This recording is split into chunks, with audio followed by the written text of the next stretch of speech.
Hello and welcome to Doing Time, where humans talk about their experiences in a psych ward. Today we have guest C.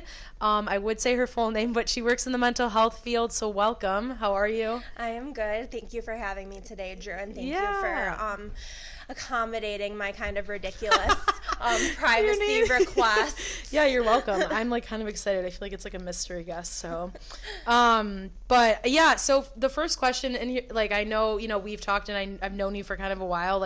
So the first question I always ask on the podcast is how much time have you done, and that fluctuates in the sense of it could be in a psych ward, in therapy, inpatient, or IOP, PHP, all the terms, so I'm really excited to talk to you about it, because people I just sometimes say IOP and they're like, what the language are you speaking? And so everything. So yeah, why don't you go ahead and share that? Yeah, it is definitely another language. It's good to have someone who can communicate fluently. Right. Depending on how you define time, really is a lot. Probably 3 different inpatient stays. Okay. No, more than that. 3 different hospitals, multiple stays at each of them. Okay, all in Chicago? 2 in Chicago, 1 in Arizona. One time I went to Arizona for treatment there. If you count residential, months upon months upon months. Have you ever explained on your show the difference between inpatient and residential? No, but I know there was Lily, who was on my 3 or 4 episodes ago. They were on the podcast and they went to residential and stayed for a couple of months. But I think, just to go over, residential is when you're actually staying, and it's kind of more like a home program. You're staying there and when your end date is. It's not like you get thrown into there. Not always. Yeah. But it's you go when you're ready, versus a hospital when you could just get released in 72 hours, and it's all these insurance rules and stuff like that. Yeah. Residential typically is way longer. Oh yeah, for sure. And can't you go from inpatient to residential if they think you need? Usually what happens. Okay. So then you were in residential in Arizona, and so you were inpatient and residential. Right. Okay. So obviously there's a lot to cover then. Then maybe we'll go into this. What was your first hospitalization like, and then why were you hospitalized? So my first hospitalization was residential. I was at my first year at college, away from home for the first time. I'd had an eating disorder probably for most of my life. Didn't own up to it until that time, and also just kept it hidden. I got really sick. I didn't have my mom there to make sure that I was eating breakfast and dinner at least. So I just really kind of lost control and ended up getting really, really sick. So I was admitted to residential in Chicago and stayed there for probably 3.5 months. Wow. That's that a long first time. Yeah. Okay. And were you resistant, or did you want help, or how did that come about? I was resistant at first. I mean, people started telling me that I should get help probably at the beginning of December. It took until the end of January for me to be okay, I need to do this. But at that point, I was kind of accepting that residential was the level of care recommendation. And I felt that's what I needed. I mean, at first, obviously when you walk in, especially because I'd never had any treatment before other than seeing a therapist 3 times. Right. Which is nothing. I mean, it's just overwhelming. We were talking earlier about all the the lingo and stuff. Right. I had no idea, and I was thrown in with people who had been in the system for years upon years upon years. I remember I walked in and girls were talking about oh yeah, this girl had to go IP for an NG and IV, and I'm oh my god, what is this shit? I'm okay, we have ACT group tomorrow and ERP. Oh my god, what is all this? So it was That's nuts. That's overwhelming. Wait, can you say what that is? What is that? Wait, I don't even remember what I said. IP is inpatient, NG is nasogastric tube, which is one of the feeding tubes you can get if you have an eating disorder, but also other things. But right. That's the context in which people were using it. ERP. That literally sounds like a rap. Yeah. Exposure response prevention, ACT, acceptance and commitment therapy. Right. Oh my god, you're so right. That's so funny. Okay, so then you were thrown into that, and did you ask them what they meant, or did you kind of just figure it out on your own? I was like terrified my first couple days there because I was like, oh, I don't really need to be here. And then like my very first meal, I'm like, oh shit, like I need to be here. Like my very first meal, my first meal I walked in and like was admitted, and one of the BHCs, which is behavioral health counselor, another like acronym, they're like the ones that watch you while you're in the hospital or residential. And so maybe like go into explaining like what you were you in the hospital for an eating disorder? Yeah, I was there for my eating disorder. Okay, and then when they're watching you, I know the answer to this, but like why are they watching you? Like so you don't exercise, hide your food, throw up, cut yourself, like any of those things. Right, exactly. And they do the thing where they have to like make sure you take the pill, they look under your tongue. Not at that program actually. At other programs I've been at, yes. I did that. I'm like, what am I going to overdose my mood stabilizer? They do check your pee though at eating disorder, residential, inpatient. Okay, so it's called a flush check, and it's to make sure that you didn't like purge in the toilet. Gotcha. So it's like, so if you're in like an eating disorder program, residential or inpatient, I've heard some PHPs too, but nowhere where I've been. Like literally, you go to the bathroom, you open the door, and they have to like check and flush the toilet for you to make sure you didn't purge. Oh my god, that's nuts. Yeah. So my very first meal, I was eating like with one of them watching me, and I was like, okay, like it's fine, I can do this. They also like explained all the rules, like you have to complete your entire meal that's put in front of you. You have to. If you don't, you have to supplement. If you don't, it's a refusal, and that'll get you like whatever consequences. So this was like you literally went from like 0 to 100, right? Yeah. You've never been to therapy. Well, or like a couple times. I've been like on and off, but like very reluctant. But this was like you were thrown in like with the wolves essentially, yes. Because there was people who were there for longer than probably like in therapy for longer than probably like 5 years for sure. Oh yeah, for sure. And so then how? Well, first of all, this is my argument about like the mental health hospital. If I had to summarize it in a few sentences, it's like you're already in like a horrible state, and then you're thrown into a new environment, which is with also horrible, like states of other people, and then it's just a fucking shit show. And that's why it's bad. It's because you're in an environment. I almost wish like doctors could come to your house and help you there, because it's like you're not in the system, and it's so it's really hard. The system was really hard at first, but like I also do want I made some of my best friends in the world. Yeah, that's amazing. Treatment. But yeah, like honestly, like even specifically to eating disorder treatment, like it can be really shitty because people are really competitive.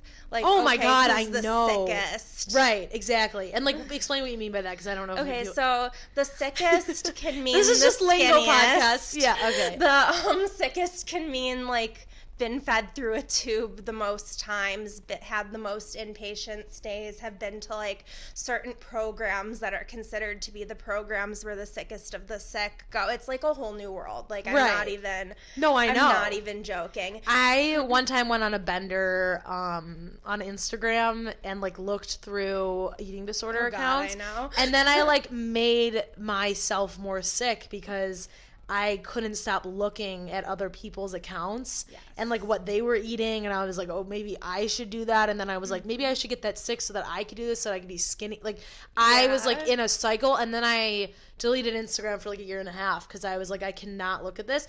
And there's a positive side to it, right? It's like I'm gonna record what I'm eating so that I can show people like I can improve and I can get better. And I saw yours, and I knew I saw like one of your accounts. No, it's not there anymore, but yeah, I had it for a time. Exactly. And like it's dope. Like it's one of those things where everything could be looked at as like a positive and negative. You know, you're not gonna look at an Instagram account and be like, oh, this is shitty. But to somebody like me who was experiencing an eating disorder and saw like, I ate this today, I'm like, oh my god, that's healthier than what I ate. Like, you know what I mean? It's like the whole thing. And that's like, we could talk for hours about whether the Instagram recovery community is actually recovery, and that's like not even getting into like the bad parts of the internet when it comes to eating so disorders. Bad. There's like, have you seen those like, there's like documentaries and stuff where there's like people who post like how long they have gone eating without. Of course I've seen that. I've been a part of that. You're like, I have my own username and password. Of course, like I don't anymore.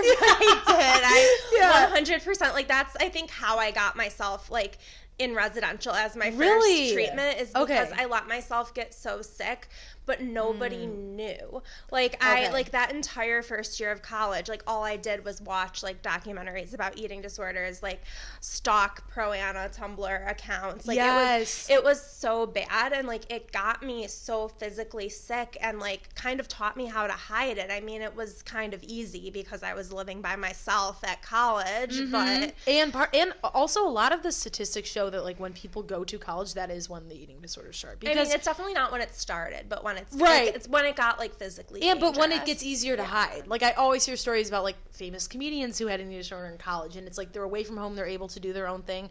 And then that's when I had mine. And I, like, told people, but they didn't know it was really serious, I guess. And then I think I also want to go into maybe, like, the reasons behind eating disorders in terms of, like, when you were saying the being easy to hide, it's a control thing. So, like, why, what do you think? I know what my reasoning was for my eating disorder, and I can go into that, but I just want to, like, obviously you're the guest, so I want to go into hear yours too, though. I mean, obviously, like, some of it's just, like, genetics, but I think, like, for me, why things went out of control is because, like, in high school, like, you kind of, like, have your place. Like, you have, like, your group of friends. Like, I'm lucky that I had, like, a group of friends that I've been friends with, like, literally since I moved to my hometown. Right. And I was, like, comfortable with my sports, comfortable with my grades. Like, I was comfortable. Like, most people, like, hate high school and want to leave. Like, my senior year, I was so sad. Like, I just wanted it to last forever. Yeah. And I, like, got to college, and suddenly, like, you're a small fish in a big pond, or whatever the accurate expression is. Like, oh, yeah, you were smart. Everyone's smarter than you. You were a good athlete. For the first, like, sorry. Yeah. No, I went to in Evanston. I'm just kidding. We can edit it out. We can edit that. No, you're good. I went to a competitive school, and suddenly everyone's smarter than you. I was on a sport. Everyone is better than you at your sport. Like, nobody, like, the freshman in college has, like, a solid group of friends, like the group of friends they grew up with, but like, it doesn't seem like that on Instagram. And I don't know, like, I was like, I didn't have my mom there, like, in high school, like, even though, like, I had an eating disorder, like, I could only do so much because, like, my mom was around, and, like, I was at school for however many hours, but... So it could have been, like, an environment change for sure, but you said you had it before...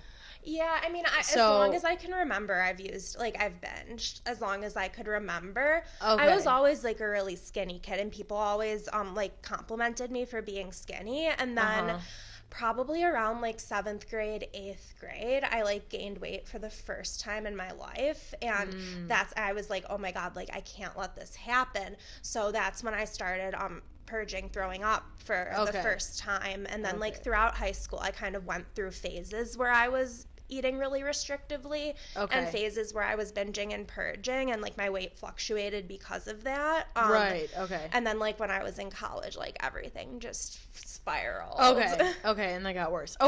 So then it was like, first it was like the phases, and then your environment got out of control. Yeah, and I think just feeling like I wasn't, like, good at things anymore. 100%. Like, you have, like, I need this now. You're so comfortable, and then when you're uncomfortable, the only thing you have, like, is, like, food in a sense, where you're like, that's, like, the only thing I have in terms of, like, makes you happy or makes you, like, feel like you're in control. So I'm gonna do this one thing that I feel like I can feel comfortable. I definitely relate to that.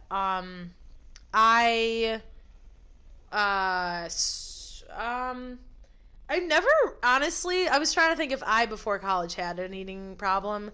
I never did. I always ate whatever the fuck I wanted, whenever I wanted, however I wanted. I used to come home from school. I'm no joke. Every day I would come home from school in, like, elementary, middle school, eat, like, 5 bowls of cereal and shit it all out. Like, literally. That's just, like, what would happen. And I would, I loved it. It was just the best, like, eating whatever. And then I got to college. I gained, like, 15 pounds, like everyone does. And... when did this happen? I gained 15 pounds, and then I tried to go on a diet to lose the weight, and that's when it all got out of control. And the reason why, and then what ended up happening was I would eat at 5:25 a.m. Because I would wake up then for practice, eat at 6, come home, maybe eat at 8:30 if I, like, deserved it after like a workout before class, and then 8 at 12. So it was a schedule thing. It was an OCD thing. That's when I knew, like, it was a problem.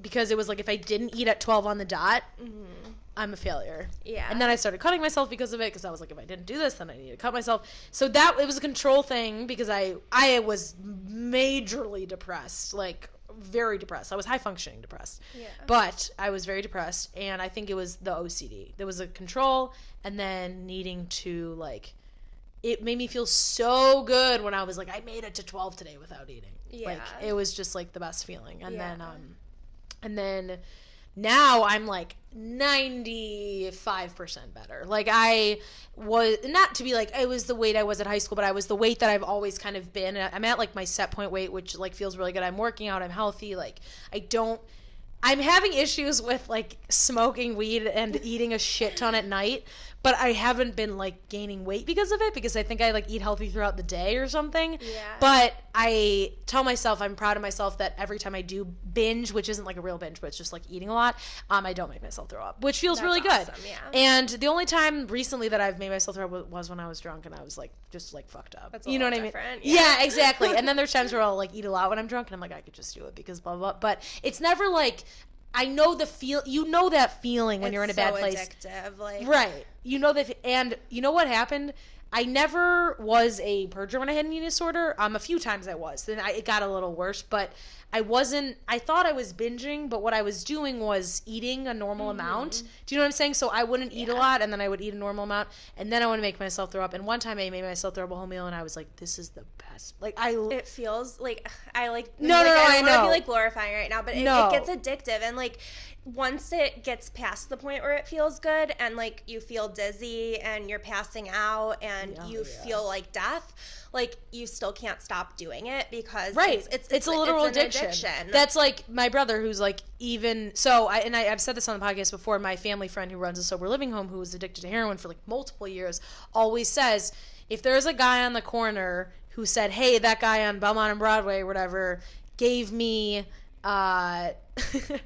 this heroin that killed this guy, that's the heroin you want, the one that's going to kill you. Like, literally, that's how intense they want it to be. If it killed you, that's the one that they want, because they want it to feel that intense. So, like, when it makes you pass out, that's the one I want. Yeah, I mean, it gets, like, into, like, this very, like, messed up space where it's like, oh, yeah, like, I want to be the sickest. But then, you know, it's weird because then when you do end up in the hospital and can't lie your way out of it, and you're like, oh, shit. Have you ever tried to lie your way out of it? Oh, yeah. I was sent to an emergency room in Chicago by, like, my IOP that I was in, and I'm like, no, like, I'm fine, like, I don't know why they sent me here, and then they're like putting an IV in my arm and like telling me that my electrolytes are off. I'm like, no, like, I just didn't have enough water today, and they're like, you're full of shit. Literally, yeah. They're like, we read the statistics. Like, that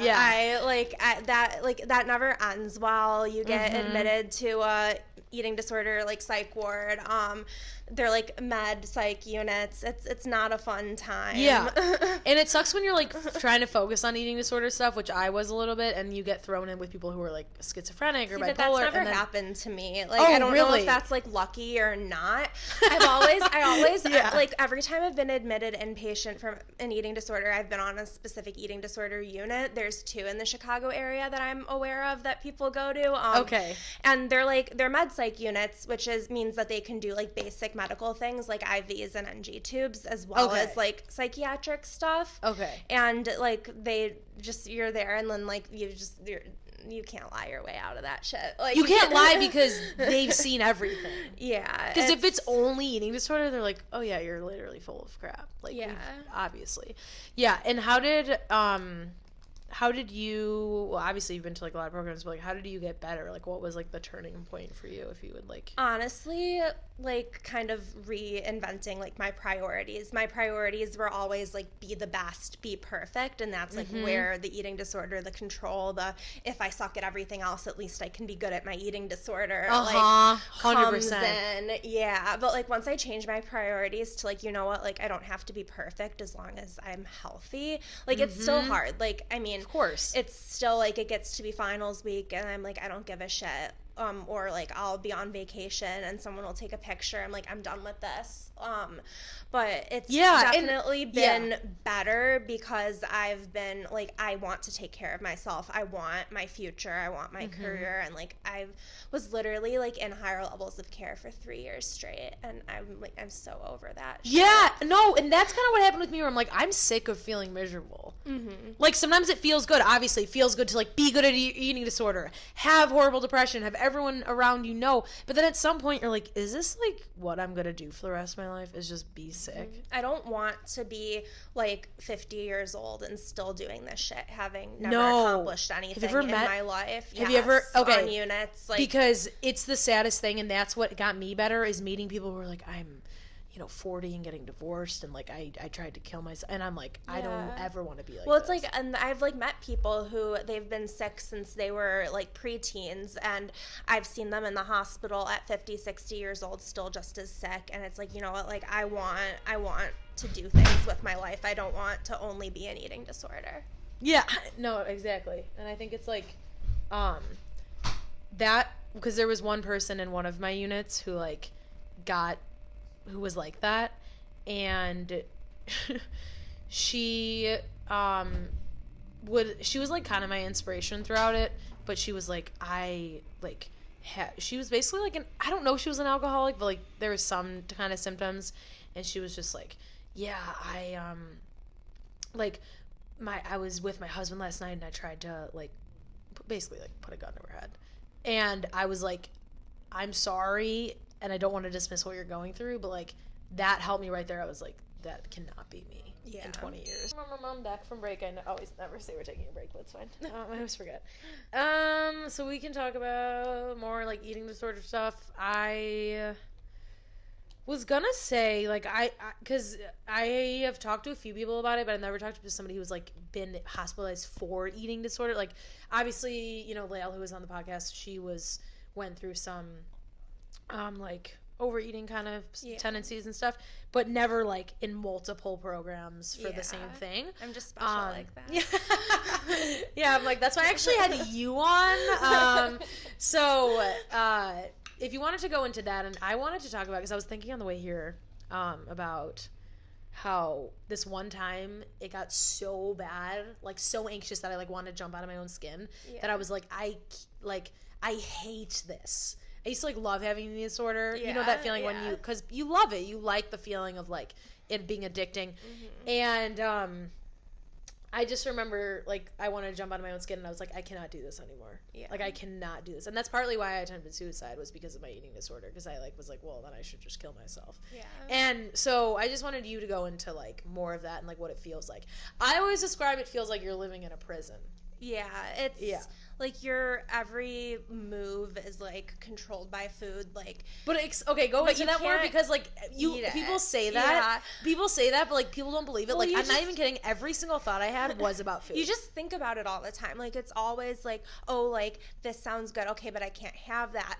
Oh, but, like, how am I going to have? What am I going to have for dinner? Am I going to have dinner? If I eat this, will I be able to find a spot to throw it up? Like, if I go out with my friends, like, will I be able to avoid eating? Will I be able to purge? Like, what if somebody notices? Like, it's like, I feel like I did, like, a reasonable job. I mean, I don't know. I guess I haven't asked them, hiding it from my friends. But I remember there was one time I was, like, with friends that I was in PHP with. And, like, I was not doing well, but I didn't tell them that. And, like, I snuck away and purged. And, like, I came back, and, like, one of the girls looks at me, and she's like, you purged? I'm like, how? And she's like, I can see, like, you're so pale, and, like, it takes one to know one. Of course, like, okay, of course. Like, fair, but you're like, no, when it, like, comes up, like, it's like, just, I just felt miserable all the time, and, like, I've, like, had a lot of, like, really close calls health wise, and, like, I really just didn't want that to happen. I mean, like, people don't think that you can be, like, forced to do things involuntarily for your eating disorder. You can be, if you're a medical risk to yourself.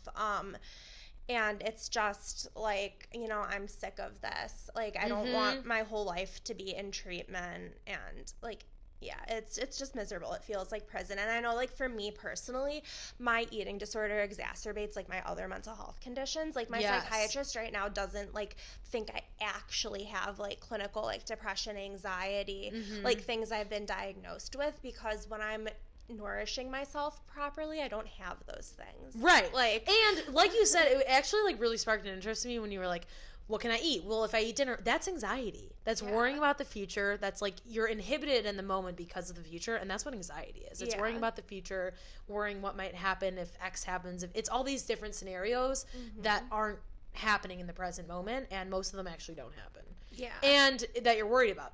And that's so funny that you say that, because I knew, like, when I had an eating disorder, I was like basically, like, all these things I've been diagnosed with, it was mostly just OCD. Yeah. I do have depression, but it's mainly OCD because it's the rumination and the compulsions and all this stuff that's kind of tied into one. Like you said, like, I don't really have anxiety and depression, but it's just, like, exacerbated by my eating disorder, which makes so much sense because, like, you're kind of just focusing around that one area, and then they're all, like, comorbid. And it's isolating. Like, if you can't eat things, you can't go out with other people very often. Like, I just remember, like, one of my worst, like, quarters ever at school before I ended up going to Arizona to get treatment. Yeah. I was just in my room all the time, just binging and purging. And that was, like it. I mean, or just not eating. I was sleeping. I was under my weighted blanket. I was talking to my therapist about, like, how, like, I hadn't been going to class, and I'm like, well, I just can't because it's so cold, and my weighted blanket is so I think I had a heated blanket, not a weighted blanket. My heated blanket is so warm. And she's like, well, maybe if, like, you ate food, you wouldn't be cold and tired all the time. And I'm literally like, no, that's not it. No, you're like, no, that can't be it. I just don't like class. No, it's for sure. That's like, and that's, it's, you never, when everybody ever mentions the problem that could be it, you're like, oh, never, of course that could be it.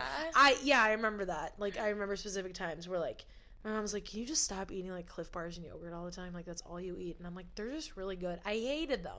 But it was, like, the one thing. Now I look at them and I'm like, I want to puke. But, like, that's all I ate was, like, every day for lunch it was, like, a protein bar and yogurt, and that's it. And then, like, for dinner it was, like, the same thing. And if I had anything else, make myself throw up. Like, it was just, and so now I'm like, oh my God, I'm like, literally eat whatever the fuck I want. But, and I remember being in an eating disorder, and maybe we can, like, help people who are obviously, like, going through this. When you're in an eating disorder, I remember thinking to myself, I will never, ever, ever, ever, ever, ever be at a point where I can eat whatever I want and not worry about it. And I am now. That's really awesome to hear. Thank you. But I do it, but I still have anxiety about it. Yes. Like, which, I mean, hopefully I'll get to a point where I won't. But. And I think, and you will, because I really told myself, I was like, I will, like, by the hand of God, like, I will never be at a point where I can do that. Because I was like, because this is what happens, and people don't know this, is, like, I would weigh myself, and then I'd eat normally, and I'd gain. I'm no joke. I went to St. Louis and I was like, I'm just gonna eat whatever I want. I was in the throes of an eating disorder. Also, I went to my grandma's house, like, purging there also, and I was like, I can eat whatever I want. I came back and I gained, like, 8 pounds in 3 days. And that's what people don't get. That's why our eating disorder is bad. But it's like, you gain that weight because, like, I needed to gain that weight. And also, like, no, weight restoration's a bitch, but, like, also, like, you, like, don't shit for, like, the first month after you start eating again. Like, you just have that, like, in your body, and, like, it's the most painful experience you're so right. ever. I was so bloated, and I didn't go to the bathroom. You're so right. I didn't go to the bathroom for, like, 4 days, and I was like, what the fuck is wrong with me? I need to throw up everything I eat. And I came home and I don't, like, cry a lot, sobbing to my mom. I was like, I gained 8 pounds, and she's like, there's no way, get on the scale. Like, she was like, you get, she doesn't have any idea what the fuck's going on. She doesn't know the lingo. Like, my mom had anorexia when she was younger, but but, like, middle school and high school, and she still obviously goes through some shit, but, like, not to the extent that I did in terms of, like, all this, like, new lingo and shit. She was like, there's no way you gained it. She's like, well, maybe you needed it. This is why you need to, like, but that's why I was like, I will never. And then I slowly, I don't know how the fuck, but I slowly started, like, maybe integrating more food. And then what helped me was an environment change. I moved to the city, and I started slowly going out to eat. Nice. And then I was like, oh my God, I can, like, maintain my weight and eat a normal amount. Yeah, but that is something that, like, people do have to realize, like, if you're thinking about recovering from an eating disorder, that, like, gaining weight isn't a bad thing. And that's like something that like I still struggle with, because like I'm someone who like did have the more traditional path of like went from like a weight to a much lower weight and then gained weight back to like a weight higher than the original. But I never got into that underweight BMI range, which is still something that like my eating disorder fixates on very much. Like, okay, like I shouldn't have gained weight because I was never look like thin to begin with, but like also that's just like BMI is fake. It was invented by a mathematician. Thank you. Literally, I'm not even. If you're recovering, you might need to gain weight. Like even if you're not that skinny, like you might need to. Here's the thing: I gained weight, quote, because I like needed to like restore whatever the fuck I lost, but then I got to my set point weight, which is what I've always been. You know what I mean? Because I like lost it naturally, because I like was eating, it was like too much food, because my body's like, what the fuck is this? You haven't eaten this much in a year. You know what I mean? And then I like slowly kind of just like got back, but it took a while. It took like a year for me to finally like be at a point where I was like, oh, this is what I look like normally. You know what I mean? And there was a time where like usually people didn't say anything to me, because I'm very muscular, so like usually whenever I like gain or lose weight, people are like, you always look the same to me. I always look like you can like beat somebody up. You know what I mean? Like, and that's just like how I am. And one of my friends who's always, she's really quiet but always really honest with me, she looked at me and she was like, you look, this was like when I was like one of my lowest weights, and I took an started taking an antidepressant that made me not eat, and I lavished that. It was like the best feeling. I was like, can this last forever? I was like, how long do side effects last? Because I'm not hungry. Like, and I loved it. I was like losing weight, whatever. And my friend, we were like waiting like for a table at dinner, and my friend looked at me and she was like, you look really skinny. And I was like, oh, I just like, like, thanks. Like, just like that. Obviously didn't want to be like, oh yeah, I have an eating disorder, whatever. And she knew, obviously. And then I like didn't eat at dinner either. I had like 3 bites. And she was like, she was like, you have like a jawline. And I was like, yeah, I don't know. I just like am losing weight. She's like, it's not pretty. And I was like, whoa, like that like got to me. But I'm so thankful she said that to me, because she was basically saying that to me to like, for me to think about that, being like, I should stop doing this. And that was the only friend that like said anything to me, because like I didn't see a lot of friends then. I was in a therapy program. All my friends were at school out of town. And so, but when she said that to me, she's like, I don't like the way you look. I was like, whoa. She's like, you don't look like yourself. And then I was like, oh yeah, you're right. Like I don't. Like maybe I should go back to like blah, blah, blah, blah. And I got better, but that kind of like woke me up a little bit. Because you think being like too thin is gonna, but she's like, your jawline's weird. And I was like, yeah, I don't know. And that's how like one of my brother, when he's on heroin, like his cheeks are like sunken in, and like he looks like he's standing, like his arms are like he looks like he's like standing like a gorilla. Like it's just like his arms are weird and his shoulders are weird. And like then I started thinking, I was like, why would I? And my doctor was like, you're never gonna look like that. You're like, you're so muscular that you're just not gonna look like that. Like no matter how much weight you lose. I don't know what ideal you have in your head, because all of us do. Yeah, well, you're not gonna get to that ideal just like you can't. Anyways, like a lot of those pictures are photoshopped, or like there are people who are really, really sick, and like that's like one of the things that I do have to remember, because like I get in my head like, oh, like my lowest weight was a healthier weight than I'm at now because BMI, and like my dietitian was like, okay, like what happened when you were at that lowest weight? I'm like, oh yeah, like I might have been in the hospital. And that's how I found out my lowest weight. Like fun fact, I was in I think in partial or something like that, so like I didn't see my own weight, and then I got sent to the emergency room for my eating disorder, and this dumbass ER tech let me see my weight on the scale, and I was like, oh, and I'm like immediately admitted to the hospital, but like oh yeah, that was a good new low weight. Oh yeah, exactly. And like that's like one of my friends who needs to hear this right now is telling her about you coming on the podcast, and her doctor told her, she's like, I don't want to know my weight. And then she saw it on like a piece of paper. Oh my God, they're so bad about that. And she saw like her BMI, and she keeps talking. Now she talks about it on stage, but she's like, my BMI. And I'm like, BMI is a fucked up, stupid thing. Like it's not.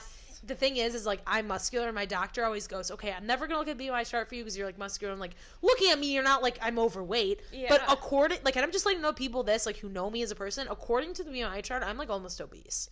Like because of my weight. My weight's like, I was at, and I've said it on the podcast about my weight, but I'm like 148, 150, and this this like doctor, when I was getting like a colonoscopy, she was like, oh, 115. And I was like, no, 150. She goes, where is it? And I was like, I'm not, but that's the thing. It's like, when you think about like numbers do not matter. It's like how you look and how you feel, you know? Yeah. Like, and eating disorders like fuck up your body. Like, I think like people like, they just pay attention to the short term. Like, I don't know. I've had like many electrolyte imbalances that can kill you. I've had low blood sugar, which can kill you. Yeah.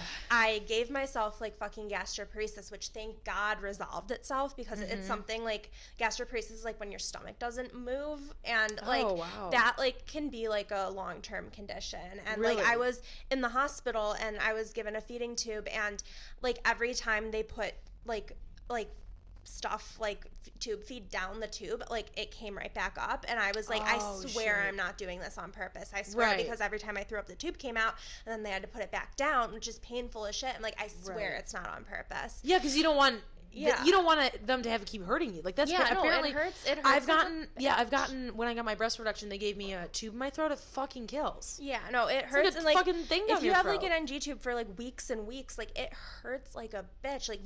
Like like even if you're like afraid of food, like you eat like cough drops just because like it hurts your throat so much. But I'm like, I swear I'm not actually doing this. And once they gave me like a medication that like makes your stomach move better, like then my stomach started draining, and like it was like better, but like I was still so incredibly painful, and like here I am like trying to like eat and trying to like gain weight while like my stomach isn't moving. And that could have been like, I'm very lucky that didn't end up being like a lifelong thing for me. I'm very, very lucky. Yeah, well, because like those types of things that are like, oh, like this is, because what I'm wondering is like, when you hear that you have like a condition like that, like did that make you change at all? I didn't believe them. Okay, so this is one of my dumbest like moments ever. I was admitted to the hospital. I'm like on bed rest with like an IV and NG tube, and like that's kind of like I'm like hesitant to say that because that's like almost like considered like a status symbol like in the ED world. But like I was like, oh yeah, they're just doing this to me because like they're punishing me for not eating. And then like somebody like looks at me and they're like, are you dumb? like why like would medical professionals like do this just like as a punishment for not eating? Like you're really money. Fucking sick. And I'm like, oh, like maybe that's true. And like now that I'm not in it, I'm like, oh my God, like that was horrible. Like why do people want that? Like why did I not believe them that I was actually sick? Like 100%. I don't know. I like never thought that like any of this stuff is going to happen to me. Like I'm not skinny enough. So nothing bad is ever going to happen to me. Right.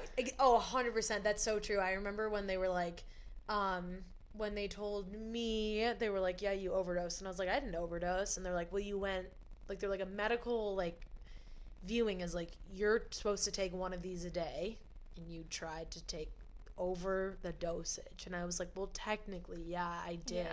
But like it was very weird when I like knew I wasn't really gonna die, but then I was like, I definitely want to, and I could. And then I saw that like my heart rate was like so low, and was like beeping the whole time because it was so low, and they were like worried because I'm an athlete and my heart rate's like already like a serial killer low. Like it's just so low.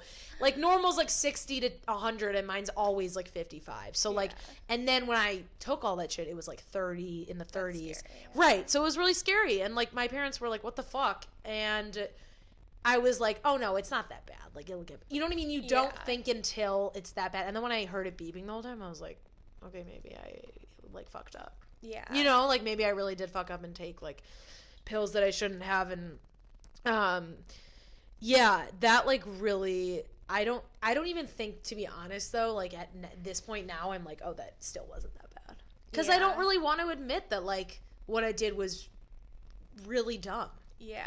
And like not a smart thing, and that's something that I could have prevented because it's a form of protection. Yeah. You know? Like your brain just like, I don't know, like it kind of, if I was able to look at everything I've done in my eating disorder through the eyes of someone who's never had an eating disorder, like I would probably be horrified. Right. And like I don't, as much as like I want to like be recovered and never have to do this again, like I never, like I don't even want to like look at myself that way, like, oh my God, you fucked up so much. Exactly. And that's the thing, it's like you don't want to admit like you fucked up, and you want to be like, well, it's my depression or it's this, but it's like you also play a part in it. Like it sucks. And I just remember too, like all this shit that I still want to blame a lot of things. I still want to blame like my diving coach, and I still want to blame my teammates, and I still want to blame, you know, and part of it is, yes, people could have helped me, but nobody can help you but yourself. And I definitely could have looked at, you know, and I definitely got the help I needed eventually. Yeah. But during it, I wanted to blame, well, I blame myself for the most part, but I still wanted to blame a lot of other people. Yeah. I still was like obsessed with like, oh, no, it's not. And I would acknowledge that I had a part in it so that I could seem like I wasn't trying to blame other people. Yeah. Do you know what I'm saying? So I would be like, oh, I understand, like, it's totally my fault, but like also they did this, but also like I know I played part in it, but like, I would still throw out that little blame to make it seem like, oh, it really has nothing to do with me. It was manipulative. Yeah, no, I feel like for me it was always like, oh, like I'm not really that sick, but like I know that this could kill other people, but like not me. Right, like, this is how like society wants me to look. Like this is how they want my body to look. Like that's always been like a big thing for me is like, oh, like this is normal. No, it's not. Oh, 100%, 100%. And they're like, you need to look at things as your own standards, especially like when I had an eating disorder, and they're like, you cannot look like this. So they're like, that's that person's body type. You're never going to look like this. Yeah. You can obviously be skinny for you, but like, that's not what, you know, and they're like, they don't really want it. They kind of don't. And I always dismiss whatever they said. Like, they'd be like, do you do body checks? I'm like, why are you even asking me? Like, of course I don't do that. And I would do them every time. Like, literally, I'm like, why do you think I would pretend like I was better than that? Does that make sense? Like, they would always just be like, are you doing body checks? Like, do you look at, like, your arms or... And I'm like, no. Like, no, while you're doing it. Yeah. I'm like feeling myself, and then I'm like, no. And then I would like look at my stomach every single time I go in the mirror, and I'm like, oh yeah, I do, but I didn't realize that it had like a term to it, and I was like, oh, I'm so much better than that. I just told him I didn't, and then I felt like I was lying, and then like I remember the one thing that helped me well, two things. One thing that made me cry was when they told me, they were like, we can throw you a snack in the middle of the day, because my thing was like I have to eat at 12. Yeah. And they threw me a Nutri-Grain bar at like 3 p.m. and I literally ate it because I was so hungry, and then I cried after because I was like, this is the worst. Like, lots of crying after meals. Yeah, guilt and eating disorder treatment. And then I had one time, they don't let me see my weight, whatever, but the lady taking my heart rate literally took my heart rate. It was a morning I didn't eat breakfast. And she took my heart rate and she was like, are you dead? Like, literally said, are you dead? And I was like, fuck. Like, I was like, no. That's always the best. Like, when they're like, what is up? Like, I had one time where I was like seeing the medical doctor at the treatment center I was at for some reason, and like I was taking pills like I shouldn't have taken, like diet pills. Yeah. And she like looks at like my like blood pressure was like normal when I was sitting, and then like non-existent when I stood up, and she's like, what are you doing? And I'm like, nothing. And she's like, okay, tell me what you are doing. And I'm like, okay, well maybe I was doing this. And she's like, wait, no, that is not okay. Like, you need to drink a Gatorade right now. I'm like, I don't need a Gatorade. Okay, then I'm sending you to the emergency room. Okay, fine, give me the Gatorade. Right. It's always like one or the And I when she said like, are you dead or whatever, I was like, oh, I do not want to do this the rest of my life. Like, that like really helped me also when she said that. My heart rate was like under 40, and just like not real. I mean, I was in the throes of eating disorder. It wasn't like I was like trying to overdose or anything. It was like really low, and I was like, I really should do something about this and like just maybe talk about my eating disorder more. I didn't really talk about it. I told them that like when they asked me like why I was there for like my eating disorder, I was like, well, like, and it actually did help. I told them, I was like, I have one right now, and I will be completely transparent, but I'm not at a weight that's alarming, so I want it to stop it before it gets worse. And that's when I got the help. But I still was definitely like doing shit. I kind of like got better on my own, to be honest. Changing my environment, going to the city, like going out more.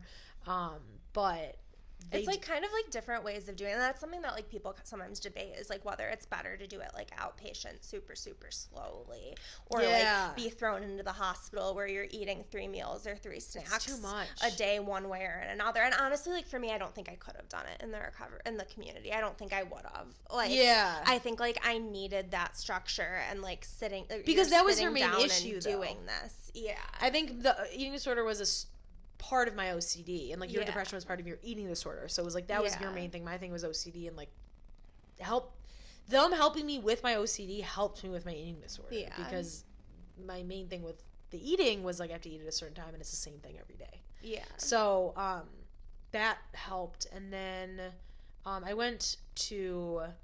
know we went to one of the same programs. Yeah, I think we did.